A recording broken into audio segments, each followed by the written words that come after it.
Hello, scholars. Welcome. Professor Henkle here, and I am so excited to share with you the oceans and climate. So what we're really getting into here is the interface between the hydrosphere and the atmosphere, the interactions between the air and the sea, also the land. Let's not forget good old land over there covering 30% of the surface of the earth, the other 70% being oceans.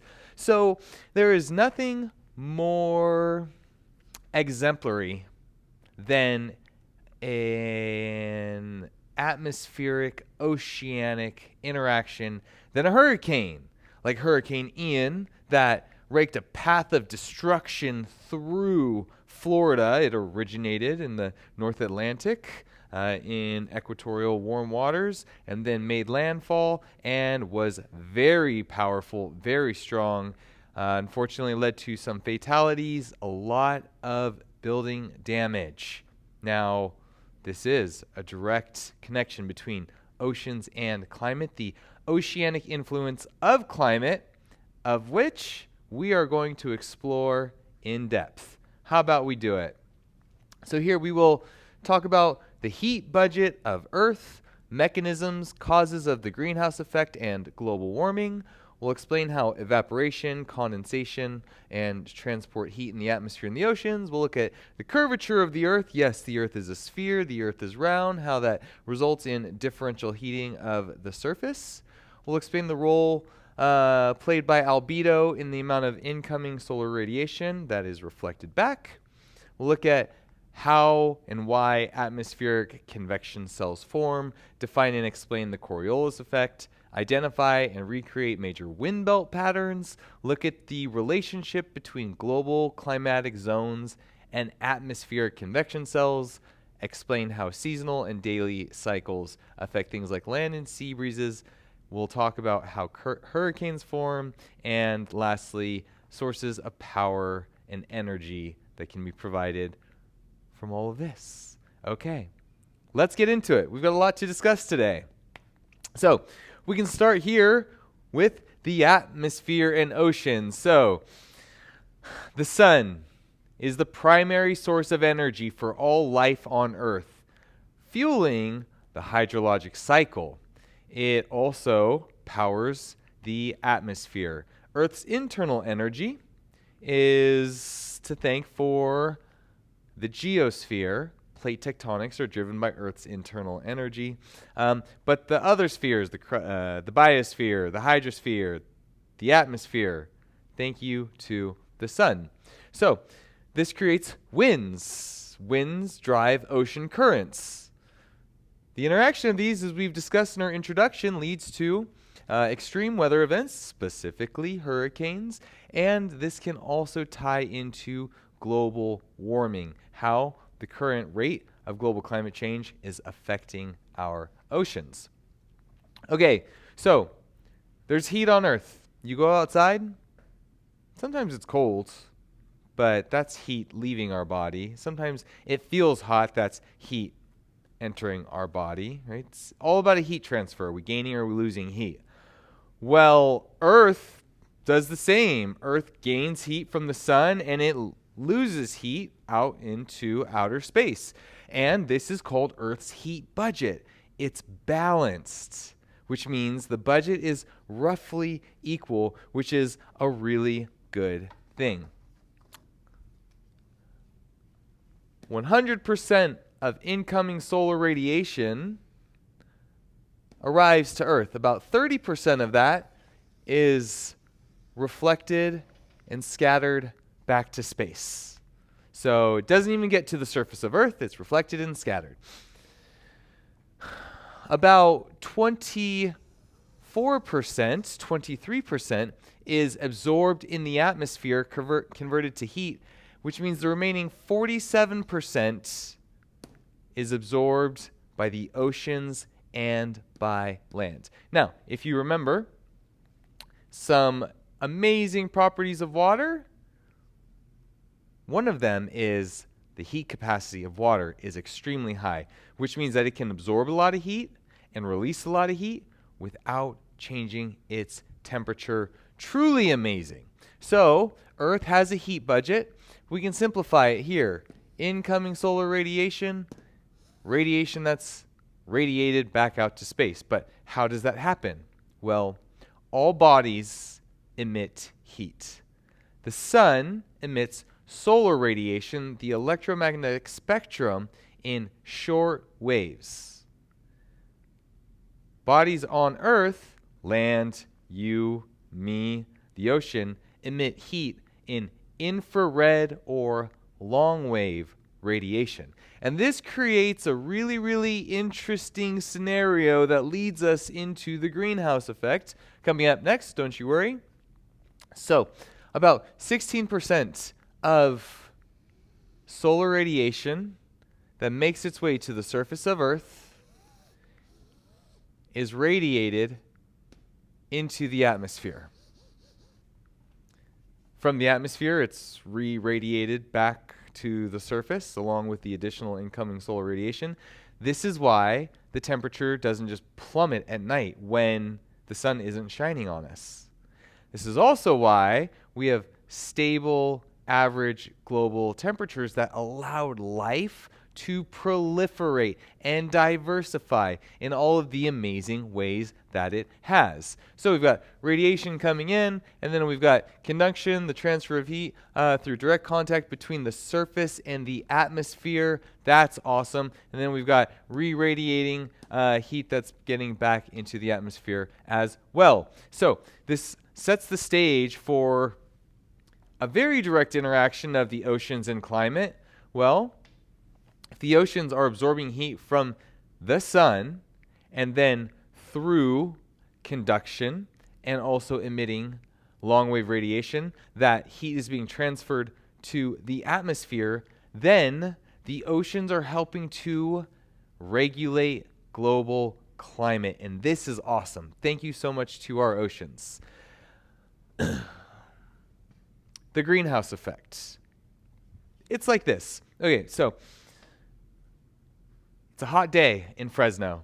It's really hot. 100 degrees outside, let's say. And you drive to the store, any store. Pick any store you want. Maybe it's Whole Foods or Target or Best Buy. Who knows what we're in the mood for. And you roll up the windows to keep your stuff safe inside of your car, and you go inside and you go shopping for a couple hours. Well, it's the middle of the day, and when you come back to your car, you open up the door and you go inside. How hot does it feel? It's 100 degrees outside. It feels like it's 120 degrees inside the car, and that's because it is. It's hotter inside the car than it is outside of the car, because the rays from the sun can make their way through the windows, heat up the seats and the steering wheel and the floor and everything else. That heat is transferred to the air inside of your car. So when you open the door, whew, it is super hot. Awesome, right? Well, our Earth is that car. The atmosphere is the window. The sun is still the sun. The surface of the Earth is the seats and the upholstery and the carpets and all of that stuff. And as the sun heats the Earth then heats the atmosphere. The sun is also heating the atmosphere too. But this keeps the temperature on Earth really stable. And what heats up or what traps in the heat are known as greenhouse gases.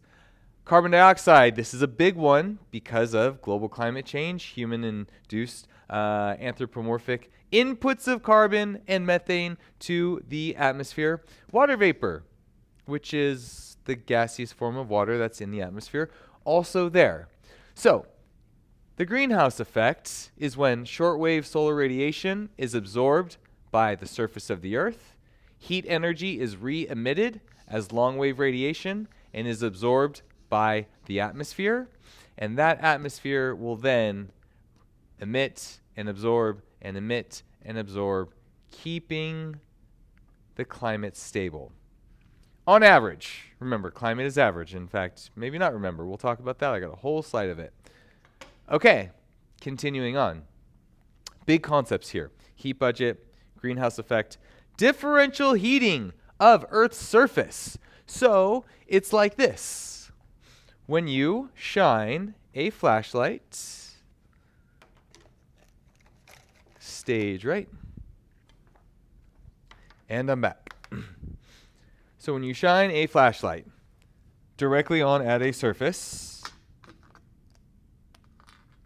I will make a circle around here. Okay, so we can see the circle. Oh, I'm seeing spots. This is a very bright light. So we can see the circle. Now we change the angle. It's perpendicular to the board. We change the angle so it's no longer perpendicular. Now it's about 45 degrees.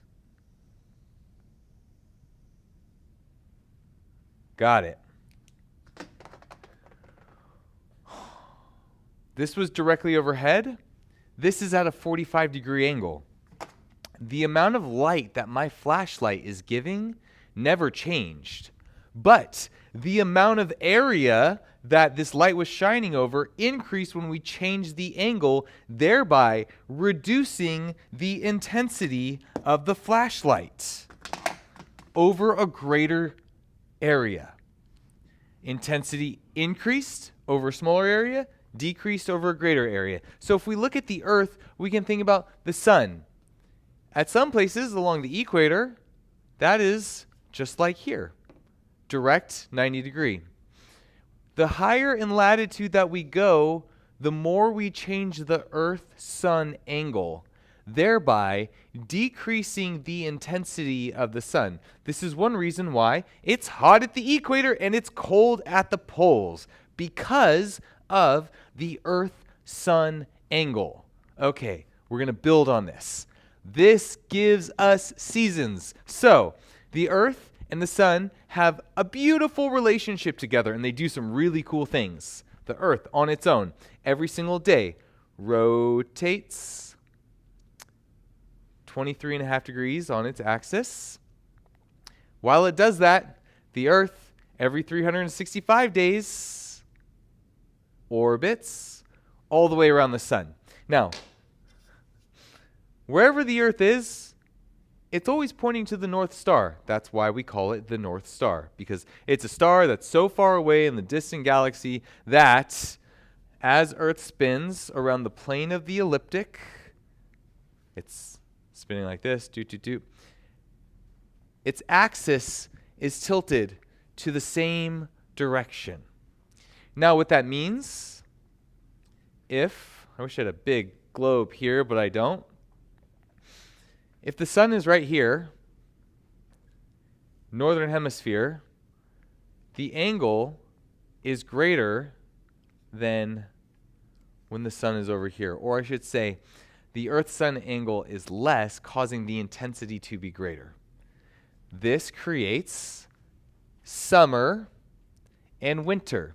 Here, let's look at the other way. So at this point, northern hemisphere, it's more directly overhead. At this point, winter, northern hemisphere, it's a greater Earth-Sun angle, decreased intensity. So this is awesome. Gives us twice a year that the length of day is 12 hours, and between that we have the longest day and the shortest day. So these are called the equinox and the solstice. We've got the summer solstice in summer. It's the longest day of the year. Summer solstice. And then it cruises around. Equinox, 12 hours, equal day length. Winter solstice, shortest day of the year. Imagine I'm behind the board. 12 hours, equal day length. Again, this is because of the differential heating of Earth's surface. The fact that Earth's tilted on an axis that's pointed 23.5 degrees always to the North Star, no matter where it is in its orbit around the sun. This is probably one of the coolest things ever to talk about, to think about, to do. Bill Nye, I wanted to bring in the expert. Check out the video. Please stop this one, watch Bill Nye, and I'll see you right now. Welcome back. Okay, great. So that was awesome. Thank you, Mr. Nye. That was from the 80s. He's actually making new videos now. It's called Bill Nye Saves the World. Really awesome. Check it out. It's on Netflix. Okay, more concepts here. Let's go. Earth's albedo, which is, albedo is the reflectivity of a body, of a material. And it varies from pure black, 0, all absorbing, pure white, 100% reflective, and various averages. Snow and ice, about 0.9, 90% albedo. Soil, 0.2. Ocean, 0.06. They're very absorbive. Sea ice, 0.6, giving us a global average of about 30%. But it's not evenly distributed. Poles, which are made of ice and snow, cloud cover, have a very high albedo. The equator absorbs much less solar radiation, and this gives us cold temperatures at the poles, warmer temperatures at the tropics.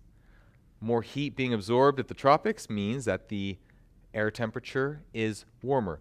More heat being reflected in the poles means that it's colder. Now, we might expect that the poles would just freeze and the equator would just burn, but that doesn't happen. You're right. There is a surplus at the equator of heat. There is a deficit of heat at the poles. But, once again, thank you, oceans, so much for the way that you circulate and you move heat around the entire globe in a process called thermohaline circulation.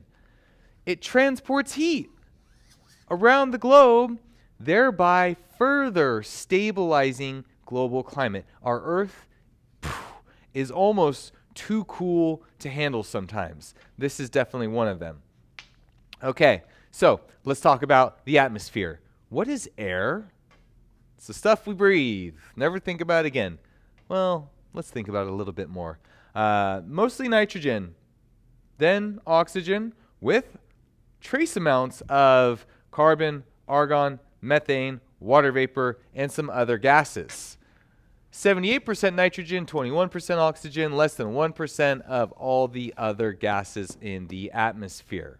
These other gases, important for heat trapping, they are greenhouse gases.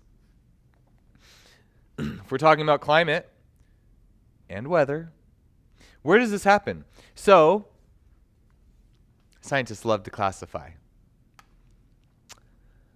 When you look at a peak, maybe a picture of a peak, right? And you see the top of it. The top is usually covered in snow and ice, and the bottom is where you have forests and drier conditions. So intuitively, it makes sense. The higher we go up in the atmosphere, the colder it gets. Well, to a certain extent. In the troposphere, the bottom layer of the atmosphere, temperature decreases with altitude. And then temperature starts to increase again in the stratosphere. Now, all weather occurs in the troposphere. Planes like to fly in the stratosphere. There's still wind up there. That's why you experience turbulence. You go up higher, the mesosphere and the thermosphere. This is where satellites are flying. Again, it starts to level off at a constant temperature, and then you get to space. So the troposphere extends about 7 miles up from the bottom, from sea level. And as you go up, the air gets thinner. If you've ever been to elevation, it's harder to breathe. Now, my big example here is, imagine you and 20 of your best friends decided you wanted to make a 20-person dog pile. I guess that would be 21. Lucky number 21. Which person would you want to be? The person on the bottom or the person on the top? I think you would want to be the person on the top, because if you're on the bottom, you'd get crushed by the weight of all your friends on top of you. Now let's take you and your 20 best friends out of the equation, and let's replace you with air.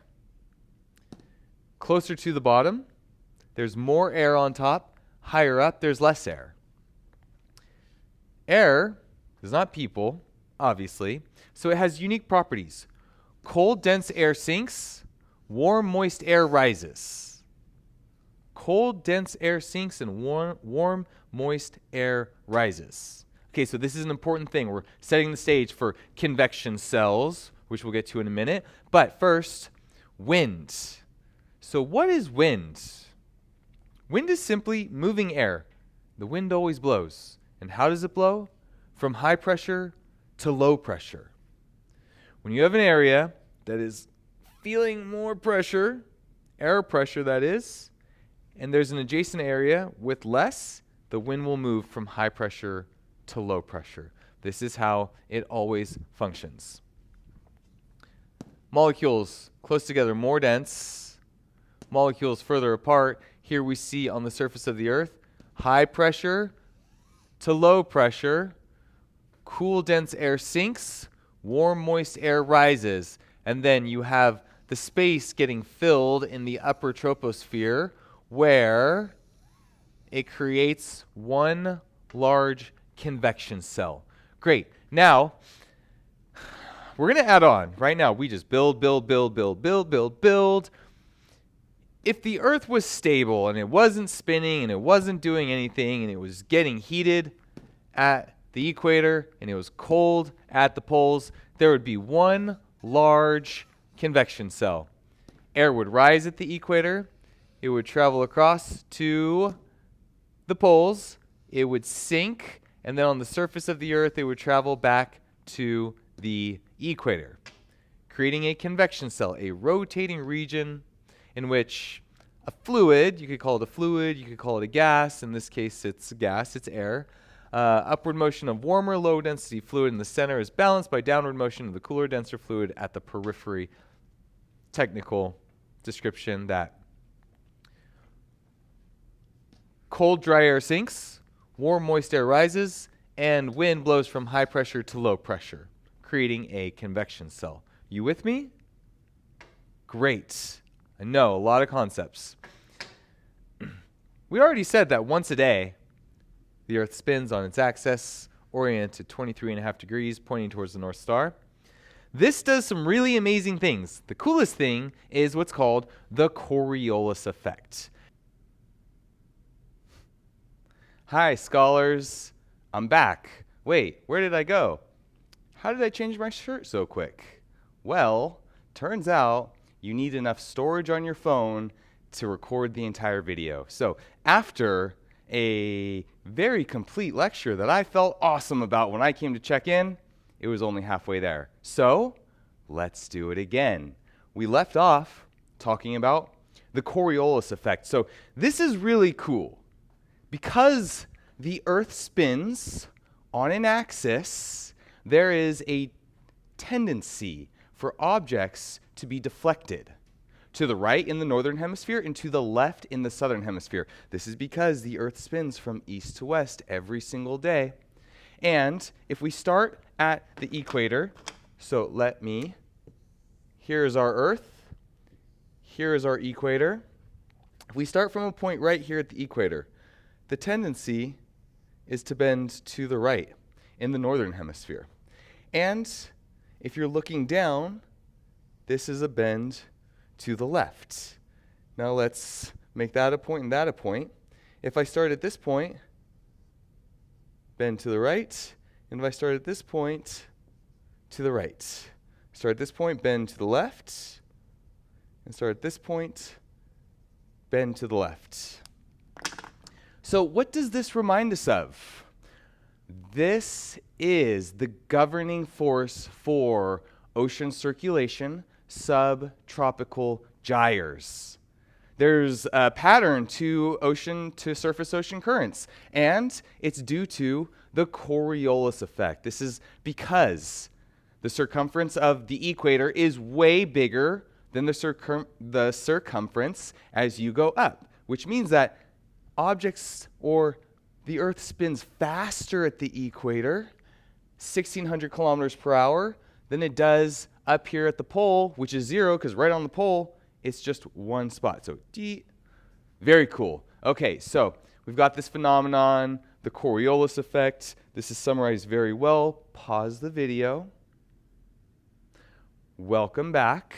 I hope you enjoyed that. It's kind of a fun overlook on the Coriolis effect. So how does this connect?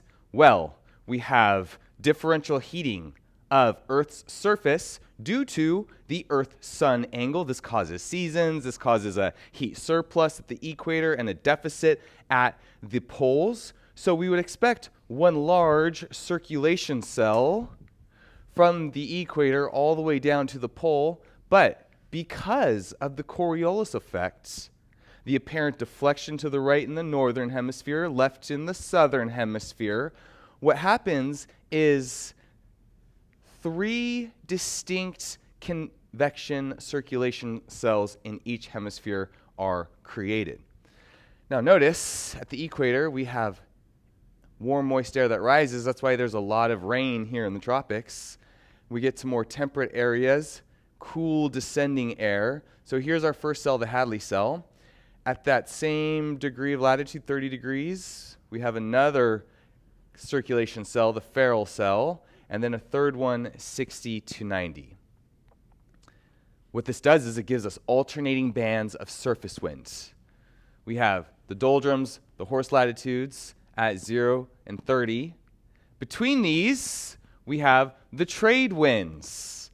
Between the horse latitudes and these winds at 90 degrees, we have the polar easterlies.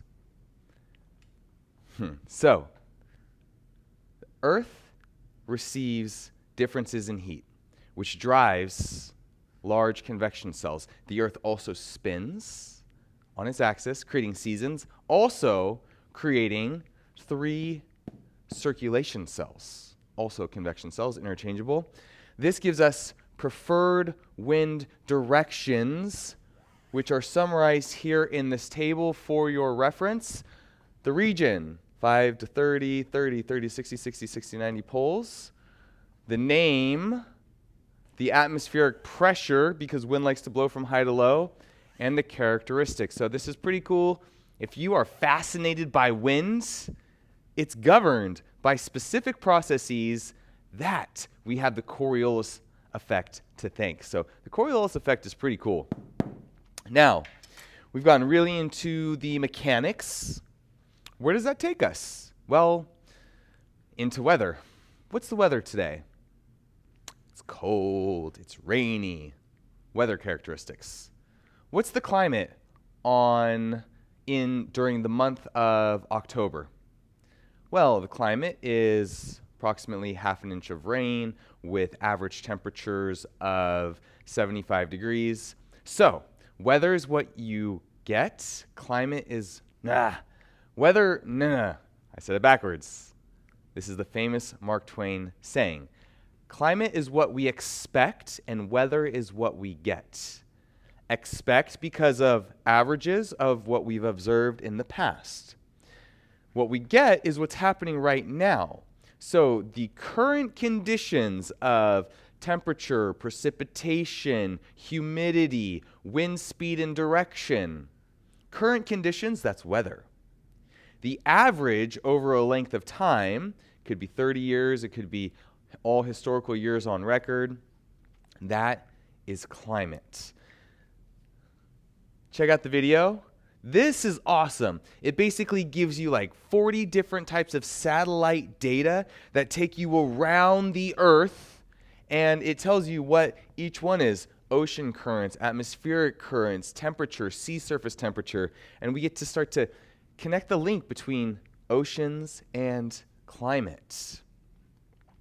Okay, so weather is great. I love weather. When it's raining, I put on my rain jacket, I hop on my bicycle. Life is good. I'm smiling with all the water dripping on my face. It's great. I love it.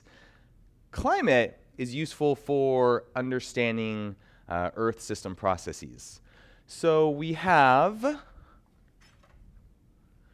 circulation cells. And with that, we have trends of climate variability. Tropics seem to be a lot warmer and moist, dry and sunny, lots of rain, and then again you get up to the poles.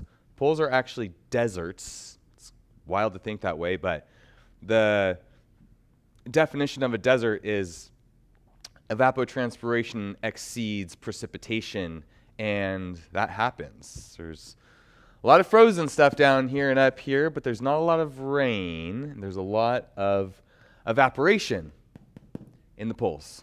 So we get high pressure associated with dry weather and clear skies, low pressure giving us wet habitats, equatorial rainforests, so on and so forth. Major climate bands. Now, temperature and precipitation together create biomes, very specific habitats that species have adapted to over time, outside of the realm of this conversation, but fascinating that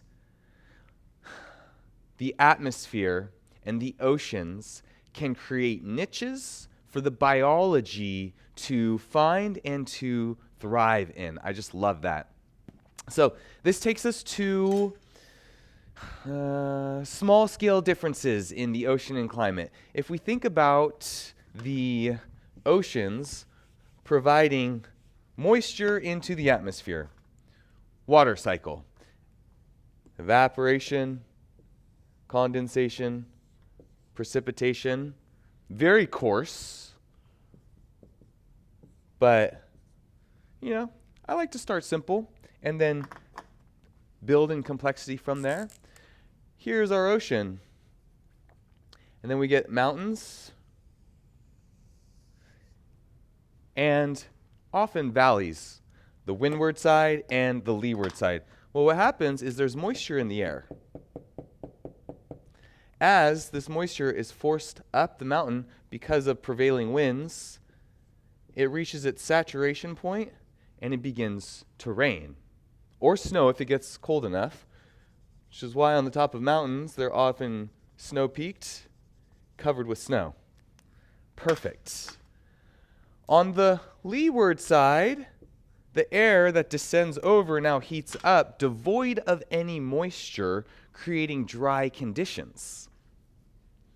Now we're saying the geology and the hydrology and the atmospheric characteristics are all working together to create specific areas of dry and cool conditions. So it's not just a latitude thing, it's also a land thing.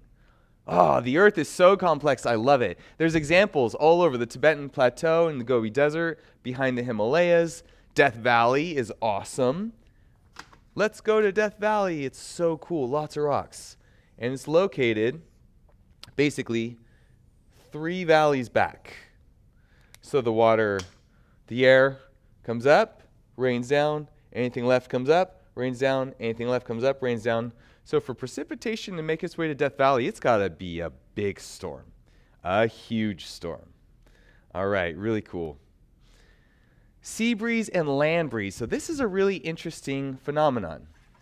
Now, one of water's unique characteristics is its high heat capacity. So the temperature of the ocean, relatively stable. Land heats up and cools off relatively quickly. So in the day, land heats up. That means that the air above land is low pressure relative to the sea. Air blows from high pressure to low pressure. So we get a sea breeze. The breeze originates from the sea and onto land. At night, the land gets cold, meaning that now at night, it's higher pressure than the sea. Air blows from high pressure to low pressure.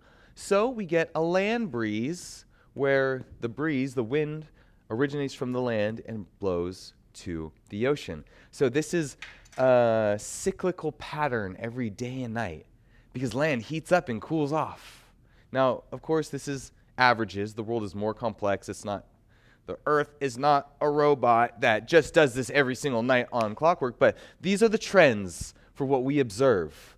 Sea breezes in the day because land gets warmer, sea breezes at night because the land gets cooler. All right. So we've done so much. We've talked about so much. It's amazing. The earth spins because it spins, it creates seasons. There's differential heating of land because of the Earth-Sun angle. Earth has a balanced heat budget. Stability because of greenhouse gases in the atmosphere, stability of climate. And all of these work together to create convection cells due to the Coriolis effect. There's 3 of them that give us a stability of climate. But within that, we have weather events, some really extreme, like hurricanes. So we cannot talk about the interface of the land and the sea, or the air and the sea, without talking about hurricanes. So hurricanes are large rotating masses of flow. They've got high winds and a lot of rain. We look at them classified by their maximum wind speed. Now, hurricane is what we call them in America because a hurricane is, the catch-all term is tropical cyclone. If it originates in the North Atlantic, we call it a hurricane. If it originates in the North Pacific, it's a typhoon. And if it's in the Indian Ocean or South Pacific, it's a cyclone. Same storms, but different nomenclature based on where they exist. A big rotating mass of low pressure. So, how do these form? Well, a hurricane needs warmth and it needs moisture. So that's why these storms originate from equatorial regions, because that's where there's a lot of moisture and that's where it's the warmest because of the Earth-Sun angle. These are all connected. So, in the tropics, we get storms that develop. This is normal. They become this self-feeding cycle where more moist air rises, and then it cools and condenses, and it makes rain. That rain has latent heat, which creates more air to rise and condense, further fueling the storm, so on and so forth, and the winds pick up. We call it a tropical depression. When it's 38 miles per hour or less, 38 to 74, it's a tropical storm. And then over 74 miles per hour, it becomes a hurricane. And we classify hurricanes, as mentioned, on wind speed. Let's stick to miles per hour. Category 1, 74 to 95. Cat 2, 96 to 110. Cat 3, 111 to 130. Cat 4, 131 to 155. Cat 5, greater than 155. Wow, okay. So, associated with this classification is the damage. Cat 1 can be minimal. No need to leave your home. Things are going to be okay. But if it becomes a Cat 5, catastrophic, complete roof failure. Buildings can be ripped from their foundations. And associated with these bigger intensities, Cat 3 and above is where we've really got to worry. Then we get damage and human fatalities. So sad. How do these things work? How do they spin? And why do they go the way that they go? If you said the Coriolis effect, you are absolutely correct. Where does wind blow from? High pressure to low pressure. So we've got high pressure surrounding a building storm. Northern hemisphere. The Coriolis effect deflects to the right. So no matter where we start, we'll go to the right, to the right, to the right. If we link these arrows together, this gives us a counterclockwise spin direction. The entire storm travels to the right over long distances. Again, well, this is northern hemisphere. Again, because of the Coriolis effect. Why is the Coriolis effect a thing? Because the Earth rotates on an axis. Why is there weather and climate? Because there's differential heating of Earth's surface that creates large convection cells, but because the Earth spins, there's 3 of them giving us preferred wind directions. Oh my goodness! This is so cool. And significant extreme events within the scope of all the things that we're talking about are hurricanes. So we've got the eye of the storm right in the middle. You've heard of this because it's calm. You have clear conditions because of extreme low pressure causing cool, dry air to sink. Around that is where the turbulence, the winds build, the rains build. On top of it, you have this outflow of a cirrus shield, and the entire thing is moving and transporting over distance. How does it go? Where does it go? Let's look at this here. North America, Africa, Europe, equator, hurricane tracks. Notice that they develop here, moist, warm water. They travel and then they start to bend because of the Coriolis effect. Most hurricanes never make land. The Caribbean, oh man, rough. Puerto Rico, Cuba, all these places, they're right in the pathway of where hurricanes happen. Florida, the Midwest, the East. There's a reason why the East Coast gets hurricanes and the West Coast does not. It's because, ultimately, of the Coriolis effect and how atmospheric and oceanic circulation patterns occur with this apparent deflection to the right. Globally, we can see if there's any South Pacific.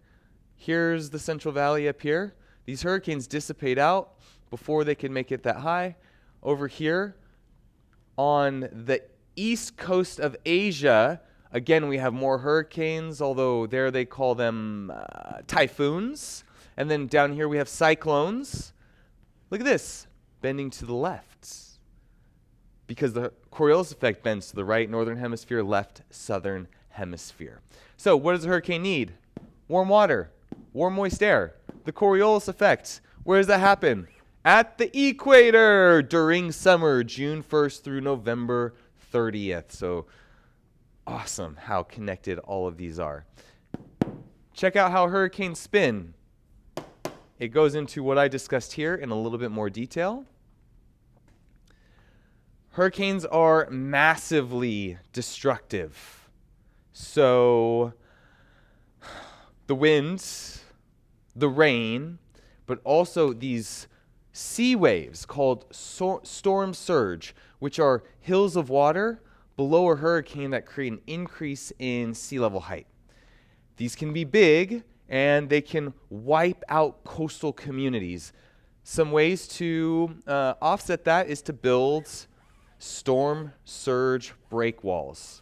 So storm surge barriers. Here we can see ships can come through. If there's a hurricane, drop it down, block it off, block the water. Man-made structures. Storms have been historically destructive. Now, what's important to note is there's been hurricanes happening for a long time. 1900, Galveston, our image here. The 90s had a couple big ones. Andrew, Mitch. Hurricane Katrina, oh no, that one was bad. Ike in 2008, 2011, 2012, 2017, Ian 2022. The frequency and intensity of hurricanes is increasing rapidly. This is to be expected with increased surface temperatures, average surface temperatures from global climate change. More on that to come in another lecture. Devastating hurricanes. Hurricane Sandy. When this happened, it was called Superstorm Sandy. It's like superstorm. What the heck? Another artifact of climate change. Tons of erosion, flooding, 233 unfortunate deaths, $70 billion. Here we see an amusement park completely inundated with water. Wow, this was a Cat 3. 2005, Hurricane Katrina, Cat 5. 1,800 fatalities. This is because of the intersection of population density and natural hazards. In this case, a natural disaster. Because the levees broke, thereby flooding New Orleans, which sits below sea level because it's built on a delta of unconsolidated sediments. So all the buildings has lowered the city. Then they built big walls to keep the ocean out. But then this big storm came and knocked those walls down, thereby flooding the city. This was bad news. If you remember 2005, national emergency, a tragic loss of life for this event. but not near as tragic as in 1970, where we really have the population density natural disaster intersection highlighted. 500,000 people in Bangladesh. Here you can see this swirling mass over Bangladesh. This was devastating. A storm surge of 40 feet, 500,000 people died. And so hurricanes affect equatorial regions all over the world. Hawaiian Islands, Hurricane Dot, 59, Hurricane Eva, 1982. They are a significant threat, but as we understand hurricanes better, we can further our early warning systems, we can track, we can predict, we can get better at saving people's lives, and I love that. So let's finish on a positive note. Energy from the atmosphere-ocean dynamic through the form of wind power. Wind blows from high to low pressure, and it happens because of uneven heating of the earth, differential heating. We've talked about this. It creates convection cells. So if the wind is blowing, we could harness the power of that wind in offshore wind farms. Pretty cool. Green energy is an up-and-coming business. In order to divest from fossil fuels and create an economy and a civilization that is free from our oil reliance, we need a very diverse portfolio to meet our energy demands. And the oceans provide lots of sources.